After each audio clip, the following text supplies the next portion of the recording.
ابتدائے امر سے، بچپنے سے معجزات کا سلسلہ ہے، اگرچہ سختیاں بے انتہا ہیں۔ 22 سال کا عرصہ، 230 ہجری بعض نے لکھا، بعض نے 31، بعض نے 32، 3 تاریخیں ملتی ہیں۔ 8 ربیع الثانی 230، 231، 232، اور اسی اعتبار سے تاریخ شہادت میں اختلاف آتا ہے کہ وقت وفات عمر کیا تھی، وقت شہادت۔ 28 سال بعض نے لکھا، یہ وہ لوگ ہیں جو کہتے ہیں 232 میں ولادت ہوئی تھی، بعض نے 29 لکھا جو کہتے ہیں 231 میں ولادت ہوئی تھی، بعض نے 30 سال مولا کی عمر لکھی جو کہتے ہیں کہ 230 میں ولادت ہوئی تھی۔ تو 230 ہجری یا 31 ہجری یا 32 ہجری، جس میں 11ویں مولا کی ولادت ہوئی، تاریخ ہے 8 ربیع الثانی مشہور قول، ورنہ 10 کا قول بھی ہے، 4 کا قول بھی ہے۔ 260 ہجری میں شہادت ہے، 8 ربیع الاول کا دن، جمعے کا دن اور صبح سویرے شہادت ہوئی۔ 30 سال، 29 سال، 28 سال پوری زندگی ظالم بادشاہوں کی نگاہوں کے سامنے، طاغوت کی نگاہوں کے سامنے۔ جو چھاونی تھی، یہ سامرا جہاں آپ زیارت کرنے جاتے ہیں، تاریخ نے لکھا کہ اس سخت ترین حالت میں جو میں نے ابھی آپ کے سامنے پیش کر دی، چھاونی میں رہتے ہیں۔ 22 سال کا عرصہ جس گھر میں گزرا، وہ گھر نظر بندی والا گھر ہے، کہیں آ جا نہیں سکتے، سختیاں ہیں، پریشانیاں ہیں، حالات عجیب و غریب ہیں، پردیش میں ہے، وطن سے دور ہے، مدینہ سے دور ہے، قید کر دیا گیا ہے۔ اسی عالم میں لوگوں نے ایک نہیں سینکڑوں معجزات دیکھے۔ کس امام سے؟ 11ویں مولا سے۔ ابو ہاشم جعفری جو امام کے ساتھ قید میں بھی رہے، امام کے اصحاب میں سے تھے، 10ویں مولا کے اصحاب میں سے بھی تھے، 11ویں مولا کے اصحاب میں بھی سے تھے۔ اچھا، یہ جعفری جو ہے، آج کل جعفری کہتے ہیں، جو مثلا سنی سے شیعہ ہوا وہ کہتے ہیں ہم جعفری ہو گئے، یا نسل امام جعفر صادق والا کہتا ہے ہم بھی جعفری ہیں۔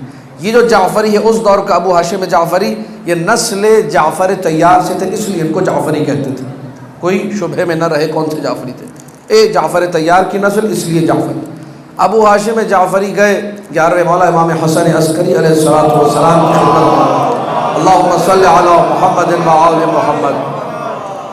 جس طرح آپ مولا علی کا ذکر سنتے ہیں، ان کے فضائل سنتے ہیں، یہ امام زمانہ کے بابا کا ذکر ہے، اسے بھی اسی جوش سے، اسی عقیدت سے، اسی محبت سے، اسی مودت سے سماعت فرمائی۔ ابو ہاشم کہتے ہیں میرے دل میں تمنا تھی کہ میں مولا کی خدمت میں جاؤں گا تو ایک نگ مانگوں گا کہ مولا ایک نگ دے دیجئے، میں انگوٹھی بنانا چاہتا ہوں، مولا ایک نگ دے دیجئے، میں چاہتا ہوں تبرکاً نگ آپ سے ملے، انگوٹھی کے پیسے میں خود ملا لوں گا اور ملا کے انگوٹھی بناؤں گا۔ بھائی لوگ لاتے نہیں لاتے، بھائی یہ کپڑا لائے جی مولا کے روزے سے مس کر کے لایا ہوں، پانی ہے مولا عباس کے سرداب کا، سنگ مرمر ہے مولا کی قبر کا، مولا کے حرم میں لگا ہوا تھا، تبرکات ہے سارے کے سارے، مولا ایک نگ مل جائے انگوٹھی بنا لوں۔ لیکن ابو ہاشم جعفری جب پہنچے مولا کی خدمت میں، ہیبت عسکری معروف ہے۔ اچھا یہ ذہن میں رکھیے، 28 سے 29 سال کی عمر میں شہادت ہے، اتنی جوانی میں اتنی ہیبت خود ایک معجزہ ہے۔ بھرپور جوانی کے اندر کمال کی ہیبت کہ لوگ بات کرنا ہی بھول جاتے تھے۔ ابو ہاشم جعفری بھی پہنچے، بھول گئے کہ کیا لینے آیا تھا، بیٹھے، عرض ادب کیا، سلام کیا، دعائیں دی، کچھ سوالات پوچھے۔ جب جانے لگے تو مولا نے ایک انگوٹھی پھینکی، اس کو پھینکا ابو ہاشم جعفری کی طرف، کہا کہ دل میں تمنا فقط نگ کی لے کر آئے تھے، ہم انگوٹھی دے رہے ہیں، نگ بھی تمہارا، انگوٹھی بھی تمہارا۔ اسی لیے کہتے ہیں امام وہ ہوتا ہے جو عالم بما فی الضمیر ہوتا ہے۔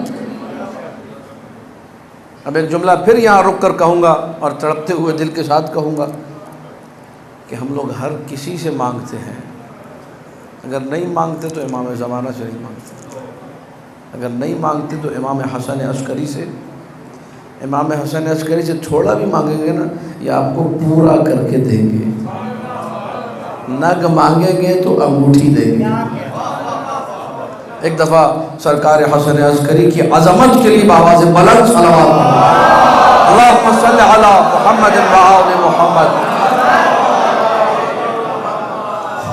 نگ مانگنے گیا تھا، انگوٹھی مولا نے دے دی۔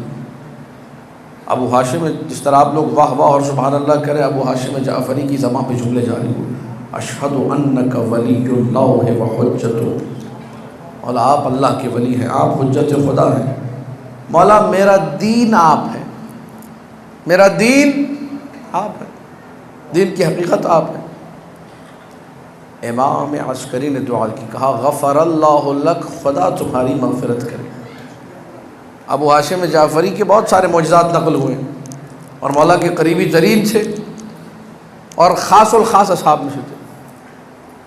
کہتے میں قید خانے میں تھا، جیل میں تھا، سختی ہی سختی، گھر والوں سے کٹا ہوا، کوئی رابطہ نہیں، کوئی سلسلہ نہیں۔ خط لکھا، مولا میں قید خانے میں ہوں، میں زندان میں ہوں، گھر جانا چاہتا ہوں، پریشان ہوں۔ پھر دل میں خیال آیا کہ گھر جاؤں گا خالی ہاتھ جاؤں گا، اہل و عیال کو کیا شکل دکھاؤں گا، نہ ہاتھ میں پیسہ، نہ درہم و دینار، کچھ بھی نہیں۔ چلو مولا کو یہ بھی لکھتے تھے کہ مولا کچھ پیسے کا بھی بندوبست کر دیجئے، کچھ درہم و دینار بھی۔ پھر شرم آئی کہ نہیں، پہلے قید سے تو چھوٹ جاؤں۔ یہ مومن جو ہے نا، بعض اوقات ائمہ کے ساتھ وہ سلوک کرتا ہے جو اپنے جیسے لوگوں کے ساتھ کرتا ہے۔ امام سے مت شرمائیے، جس کے لیے زمین اپنے خزانے اگلے اسے امام کہتے ہیں۔ یہ شرمایا ان سے کیجئے جو کنجوس ہو، یہ شرمایا ان سے کیجئے جو بخیل ہو، یہ شرمایا ان سے کیجئے جو مخیرین یہ کہتے ہیں کہ سارے پیسے ہم سے لے لیں، دوسروں سے بھی مانگو۔ جو کل کائنات مٹھی میں رکھ کے آنکھ بند کر کے دے دے، ان سے شرمانا نہیں چاہیے۔ توجہ چاہ رہا ہوں۔ ابو ہاشم شرما گئے، مولا قید میں ہوں، پریشان ہوں۔ خط مولا کو پہنچا، مولا نے جواب لکھا کہ ابو ہاشم اللہ اکبر، ابو ہاشم آج نماز ظہر تم اپنے گھر میں پڑھو گے، آج نماز ظہر تم اپنے گھر میں پڑھو گے۔ ابو ہاشم کہتے ہیں کہ نماز ظہر سے پہلے مجھے زندان بان نے آزاد کر دیا، کہا جاؤ اپنے گھر جاؤ۔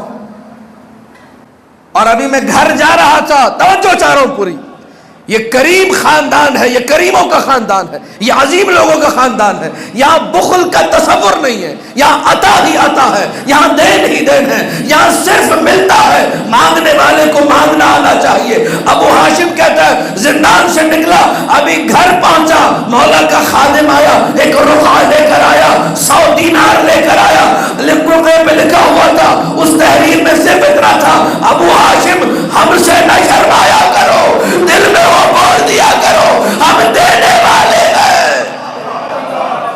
اللہ اکبر۔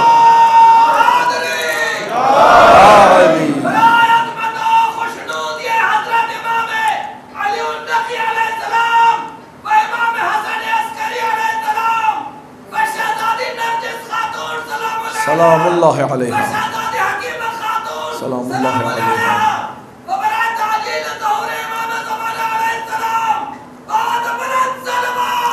اللہم صلی علی محمد و آل محمد۔ امام حسن عسکری علیہ السلام کے تمام جملہ دشمنوں بن کرو اور قاتلہ پر خطوط لانا۔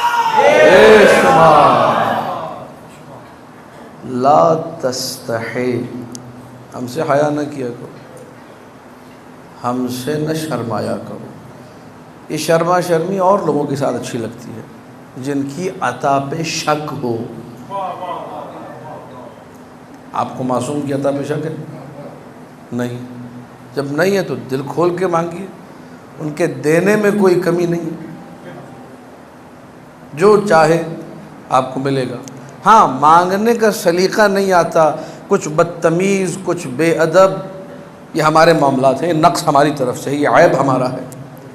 ان کی عطا میں تو کوئی کمی نہیں۔ یہ ابو ہاشم جعفری کا بس ایک اور سن لیجیے، اگرچہ ابو ہاشم کا یہ جملہ علامہ مجلسی نے نقل کیا کہ میں کبھی مولا کے پاس نہ گیا مگر یہ کہ میں نے معجزہ ضرور دیکھا،